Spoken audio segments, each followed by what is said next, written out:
Carol. Hey, it's Rob. And Michelle. Or Carol. Welcome to Axel's Garage. We are doing another Maverick road trip video because you love them so much. This one, a little different. This is a return trip. We were in the Outer Banks of North Carolina, and we're return tripping home. However, we did not reset anything when we got down here. So we drove from New York down to the Outer Banks, and we did a video on that, and we got some unbelievable mileage results. And we did drive in eco mode whenever we remembered to hit the eco button, which we were pretty good with it. I think we forgot once or twice during the course of the trip. But we decided when we got down there, we spent about a week down there, and we drove probably Police around reported ahead. 100 miles or so, I would think, while we were down there. And now we're making the return trip home. So our trip is going to be anywhere between 11 and 1,200 miles. We'll let you know at the end of the trip, of course. But this is our return trip back home. Other than the Maverick, which we've named Ellen, by the way, I don't think we've said this. Other than being filthy, it has been perfect and flawless, and for us has really become the perfect road trip vehicle. It fits our stuff, plenty of room in the back in the bed, especially if we have stuff that's kind of dirty or a cooler or something like that. It's all back there in the bed with the bed cover. It's nice. We have some bags of stuff in the back seat here, which we don't necessarily need to have in the back seat. It's just for us to grab. But if we had to have some passengers with us, we could always throw it in the bed. So we've been splitting up the driving like we normally do. Sort of like around 2-hour shifts. Seat-wise, seat position, all that stuff, it's still good. I still like it. I'm comfortable. You got your lumbar when you're driving. I know, like, one of those little things, like lumbar in the passenger seat, would have been great for people that use lumbar. I understand the passenger seat isn't power, that you have to cut corners somewhere to keep the cost down. I understand that. But there's just a few little things that would have been a nice, like, what's that? LaSalle. Oh. Would have been like a nice independent option. Some things, instead of just having everything in a package all the time. The package was great, right? With this vehicle, we got the luxury package, which gave us a lot of the creature comfort things. And the reason why we opted for that luxury package, because we wanted the black package, which you needed the luxury to get the black. You know, there was no literature or good information available at the time of ordering. Ford hadn't released their ordering guide to the public. You couldn't build your own online at that time, so it was shooting in the dark a little bit. But happy with what we ordered. It would have been nice to option in a power passenger seat, or not even power passenger seat, just lumbar in the passenger seat. One of the few things that would have been nice. Yeah, but to have. I really only use it when I'm driving. I'll be honest. True. So one of the things that we're realizing about the fuel mileage is there is going to be a big difference. And we've done it on a couple of videos we did where we were on the interstate, you know, regular interstate, where your speed limit is going to be 65, 70, even 75. And you're giving it a decent amount of throttle to keep your speed up. So, you know, 65 mile an hour speed limit and traffic is going at 72 or so. 70 mile an hour speed limit, traffic is going at 75, 76 or so through the mountains on an interstate.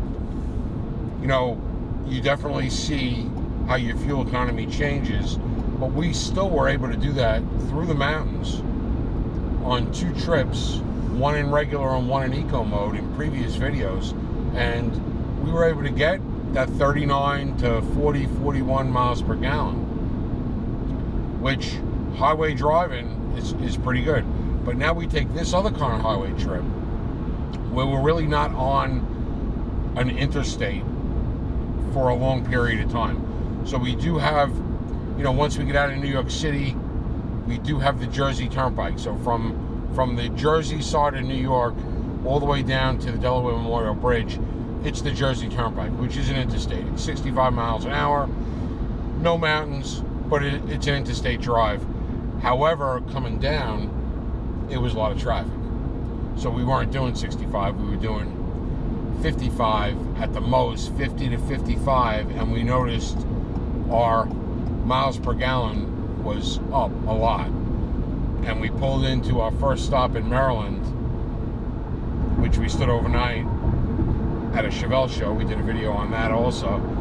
And we hit like 44 and a half miles per gallon from New York, or, on the east side of New York. What? Why are you laughing? I'm laughing at you. In I'm 6.2 miles, says. keep left to State Route 1 What does North, Mark say? easy pass, express lanes Miles only. per gallon. Miles per gallon? Okay. Sorry. So one of the dummies likes to say smiles per gallon, not miles per gallon, and Carol here just thought of it. Carol.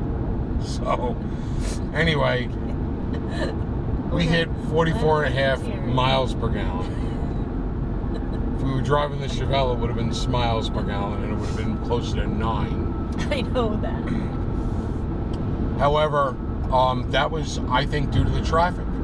So now we get back on the road, leaving Maryland, and go down to the Outer Banks, and we are only on an interstate doing 65 for about a half hour or so. Everything after that is like a state highway or a state road, and some bigger county roads. And the speed limit is anywhere from 35, 45, 55, and 65 in some points. But a lot of that is 50 mile an hour road or a 45 mile an hour road, and then we hit a couple lights, go through a town, there's a few lights, and then we could go 10, 15, 20 miles at between 45 and 55 miles an hour, and then hit a couple lights. And it's kind of roads like that, state route, county route, or a decent sized county route. And that's the majority of the trip, coming down through Delaware, Maryland, Virginia, and then into North Carolina.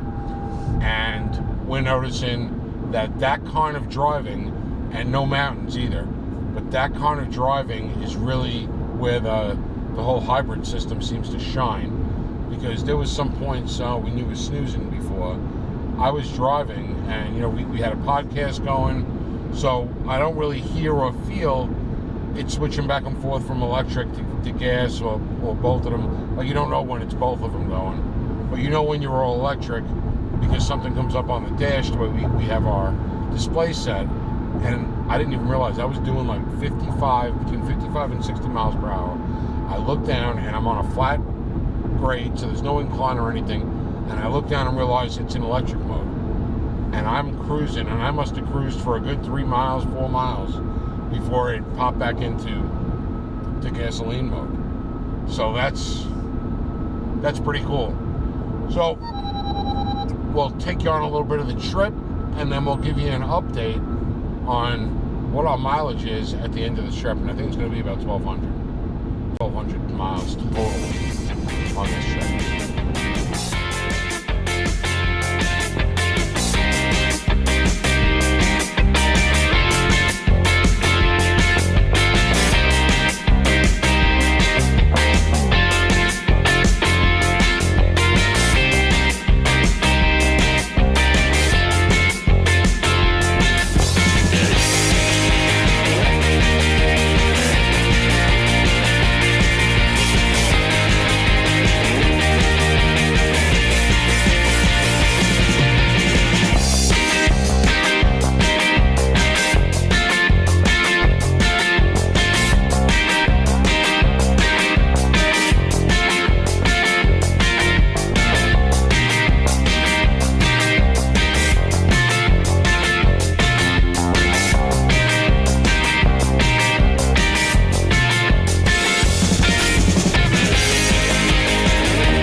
last couple of miles. How many miles we got left? Well, we got home last night, and we were about 2 miles from home when we turned the GoPro on to give you the summary and the closing of the video, and the GoPro battery, as soon as we started talking, the battery went dead, and we were 2 miles from home, and we had just had it after driving all day.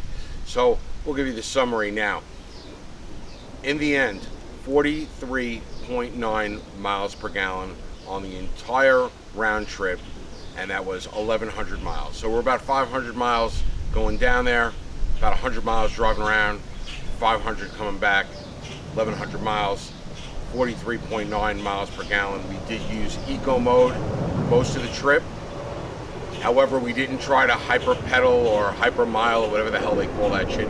We just drove it like we normally do. We got in, drove it, forgot that it was a hybrid, forgot that there was any way to increase or decrease fuel. We just drove it. And on the last leg, or a couple legs of our return trip yesterday, what we did do was we stopped turning the car off.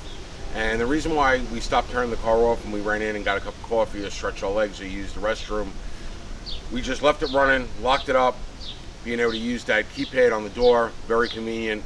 And I did that so that we could get, and I'll show you, each key cycle, the vehicle reports back to you on what you did that key cycle. So our last key cycle, when we turned it off last night when we got home, was over a 6 hour and 25 minute period. We went 306 total miles in that key cycle, and we got 44.9 miles per gallon according to the vehicle, and 74.7 miles of that trip was completely electric, which is pretty wild. And we finished out with 4,957 miles. So we're just approaching 5,000 miles, which is going to be my personal first maintenance on it. Yes, I have checked the oil and the fluids and things like that between trips, but 5,000 miles, I'm going to do a maintenance, and that only maintenance other than checking everything over, checking the brakes, checking the fluids, is just going to be rotating the tires. And I like to do that 5 to 6. I used to do it every other oil change. So on a traditional vehicle, 3,000 mile oil changes, I would do it every other oil change, 6,000 miles, and I get great longevity that way. And that'll be in another video. So we had an awesome trip.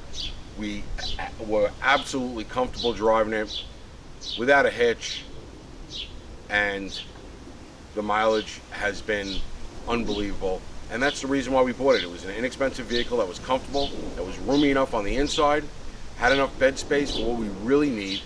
We came out of a 2020 Ram 1500 Laramie Sport, fully loaded, and now we're in this. And to be honest with you, I'm pretty happy knowing that this is half the price of that Ram Laramie Sport, and it gets 3 times the fuel mileage.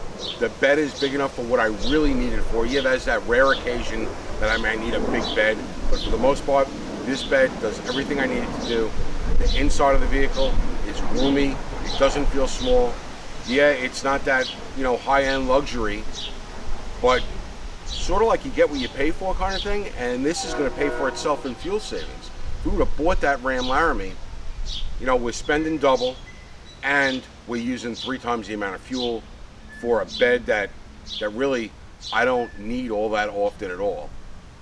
I think this is just a perfect vehicle for what we need it for, and if it's perfect size-wise for what you need it for, I would definitely try to get one. Even though the dealers are getting $5,000 over sticker in this area in New York, somebody doesn't take the delivery on their Maverick, the dealer is selling it for $5,000 over sticker. I still think at the $5,000 over sticker mark, you're still sitting fairly well. But if you want to wait for the next year's model and order one ahead of time and only pay sticker, that's the way to go with it. I think it's a good choice. And that's it, today's video from Axel's Garage. Hope you enjoyed it. As always, thanks for watching.